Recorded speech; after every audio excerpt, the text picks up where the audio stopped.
राजस्थान के जैसलमेर शहर के क्या कहने, दुनिया भर के घुमक्कड़ों की पसंदीदा जगहों में से एक है ये अनोखी स्वर्ण नगरी।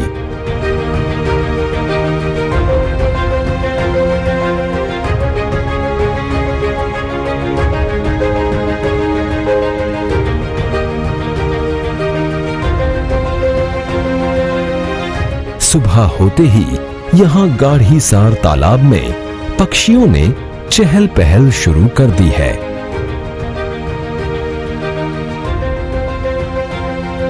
ये यहाँ महफूज हैं। इनको पता है कि इन्हें यहाँ से कोई नहीं हटाने वाला। पुराने पड़ चुके जैसलमेर के इस सुनहरे किले को देखकर लगता है कि कितना सुंदर रहा होगा ये अपने समय में, और कितनों को जलाता होगा अपनी सुंदरता से।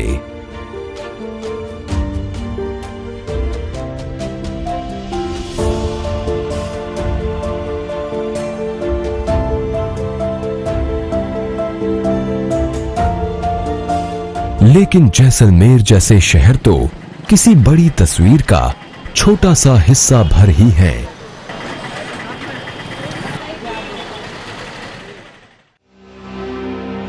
असलियत और जमीनी हकीकत को महसूस करने के लिए निकलना होगा पश्चिमी राजस्थान के दूसरे इलाकों की तरफ। मसलन भारत पाकिस्तान सीमा के पास बसे तनोट गांव में खेती नाम की कोई चीज यहां संभव ही नहीं है। पर्यटक भी यहां तक नहीं पहुंच पाते। मीलों मीलों फैले इस रेगिस्तान ने तनोट गांव को अपने कब्जे में ले रखा है, और साथ ही यहां रहने वालों को भी। भेड़ों को हाँकता ये बूढ़ा ग्रामीण, इसने अपना पूरा जीवन ऐसे ही बिता दिया है। शायद इसी को देखकर कवि ने फरमाया होगा, सुबह होती है शाम होती है, यूं ही जिंदगी तमाम होती है।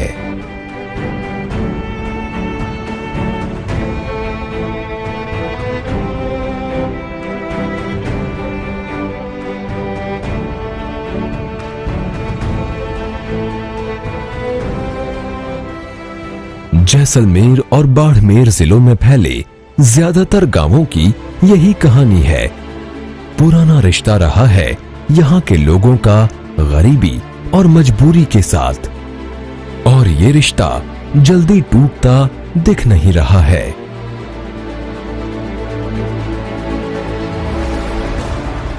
जैसलमेर बाड़मेर क्षेत्र में पानी की मात्रा बहुत ही कम है।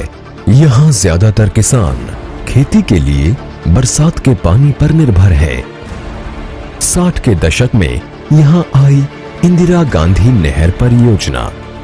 ये जैसलमेर के किसानों के लिए बहुत बड़ा वरदान साबित हुई, लेकिन सिर्फ उनके ही लिए जिनके खेत इस नहर के आसपास हैं। बाकी बचे बाड़मेर और जैसलमेर के हजारों लाखों किसानों के चेहरे आज भी मुरझाए हुए हैं।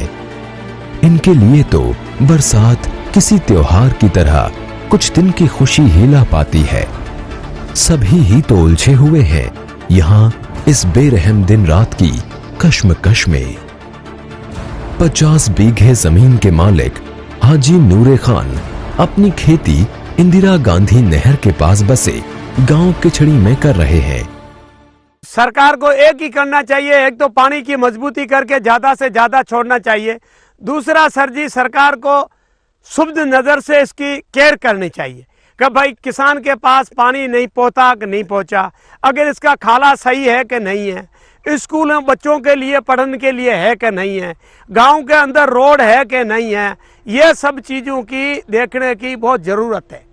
तो इसलिए सर जी मैं ये कहता हूँ कि किसी भी हालत में मेहरबानी करके इसका या तो नदियाँ से जोड़ी जाए, किसी भी हालत में यहाँ पानी ज़्यादा से ज़्यादा आना चाहिए। ये मवेशीधारी हैं जैसलमेर के अंदर, एकदम एरिया मवेशी है, भेड़ा, गाय, ऊंट, बकरी और ये एरिया यहाँ मवेशी है। तो इसके अंदर पानी ज्यादा होगा तो ही अच्छा होगा। अभी ठीक है, मालिक ने बरसात करते हैं तब तो ठीक है, घास हो जाता है, नहीं है तो सरकार मदद करती है। बाड़मेर के पास इस छोटे से गांव में है 60 वर्षीय शागाराम। ये अपनी खेती के लिए पूरी तरह से बारिश के पानी पर निर्भर है। 15 बीघे की जमीन के मालिक शागाराम ने अपने खेतों में अरंडी के पेड़ लगाए हुए हैं, क्योंकि इसके लिए सिंचाई की ज्यादा जरूरत नहीं पड़ती। शागाराम बताते हैं कि अगर वो सिंचाई युक्त फसलों की खेती करते हैं तो इन्हें नुकसान उठाना पड़ता है।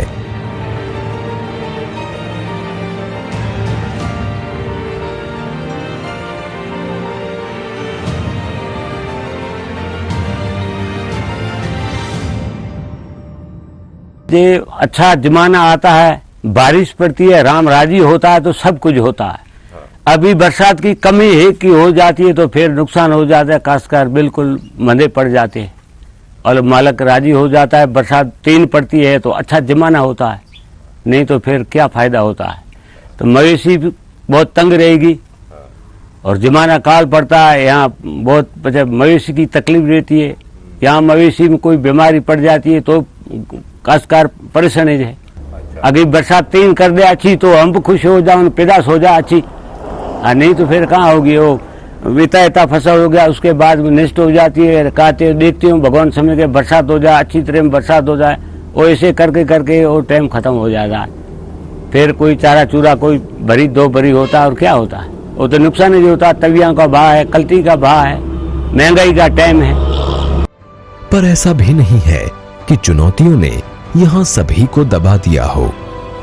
प्रकृति के साथ इनका नाता इतना गहरा है कि शायद ही कहीं और देखने को मिले। इनकी एक दिलकश झलक दिखती है जोधपुर से करीब 150 किलोमीटर दूर इस खिंचन गांव में। आप हैरान होंगे इतने सारे पक्षियों को देखकर। ये हैं दुर्लभ डेमोसेल क्रेन्स, जो हजारों की संख्या में यहां आते हैं। आज से 50 साल पहले खिंचन के निवासियों ने इन मनमोहक क्रेन्स को संरक्षण देने का निर्णय किया था। आज भी टिके हैं ये लोग अपने उस फैसले पर। खिंचन गांव में रहने वालों को चाहे खुद के लिए भोजन जुटाने की दिक्कत क्यों ना हो, चाहे उनकी रोजमर्रा की जिंदगी मजबूरियों से क्यों ना घेरी हो, लेकिन इन डेमोसेल क्रेन्स को वे कभी भी भूखे नहीं मरने देंगे। हर सुबह लगभग 100 किलोग्राम से ज्यादा बाजरा और दाना रखा जाता है इस टीले के पास, ताकि कोई पक्षी भूखा वापस ना जाए। और जब जाए तो खुशी खुशी चहचहाते हुए